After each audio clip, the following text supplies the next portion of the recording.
విజయవాడ మహానగర mayor రాయన భాగ్యలక్ష్మి అదృశ్యమయ్యారు. నిజమే, మీరు వింటున్నది నిజమే. విజయవాడ నగర ప్రథమ పౌరురాలుగా ఉన్నటువంటి రాయన భాగ్యలక్ష్మి అదృశ్యమయ్యారు. ఎందుకంటే ఈ విషయం ఎవరూ చెప్పట్లేదు, కానీ నగర ప్రజలు మాత్రం క్లియర్గా చెప్తున్నారు.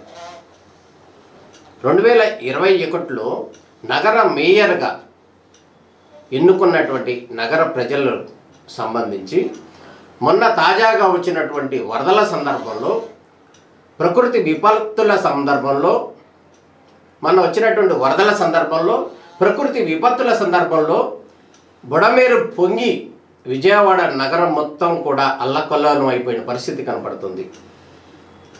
ఎంతోమంది నిరాశ్రయులు అయిపోయిన పరిస్థితి కనపడింది. అన్నమో రామచంద్ర అంటూ కూడా ఎంతోమంది ఆకలితో అలమటించిన పరిస్థితి కనపడింది. ప్రభుత్వం ఇచ్చే చేయూత మీదే, అదేవిధంగా దాతలు ఇచ్చేటటువంటి సహాయ సహకారాల మీదే వారందరూ కూడా ఆధారపడి బిక్కుబిక్కుమంటూ వెళ్ళదీయాల్సిన పరిస్థితి కనపడింది.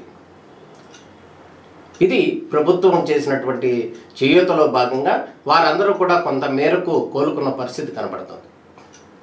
అయితే అసలు మొత్తానికి విజయవాడ నగర మేయర్గా ఉన్నటువంటి ప్రథమ పౌరురాలుగా ఉన్నటువంటి మేయర్ పాత్ర ఏంటంటే, పార్టీలు ఏవైనప్పటికీ కూడా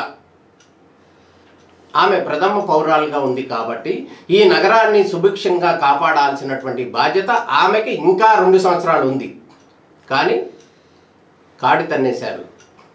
మొన్న వరదల సందర్భంలో, నిన్న సహాయ శరీరాల కార్యక్రమాల్లో కానీ ఎక్కడా కూడా ఆమె కనపడలేదు.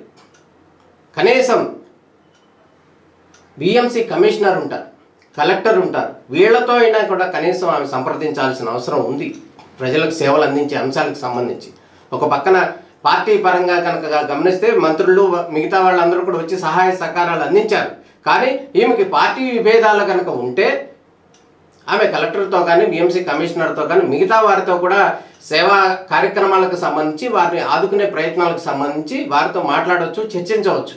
కానీ ఈ వరదల సందర్భంలో, ఈ ప్రకృతి విపత్తుల సందర్భంలో మేయర్ అదృశ్యమైపోయారు. ఆమె కాదు, ఆమెతో పాటు ఉన్నటువంటి వైసీపీ పార్టీ కార్పొరేటర్లు కూడా దాదాపు అదృశ్యమైపోయారు. ఎక్కడ వారి మాట వినపడలేదు. సహాయం చేయాలనేటటువంటి పాత్ర కానీ అటువంటి కార్యక్రమాలకు కనపడలేదు.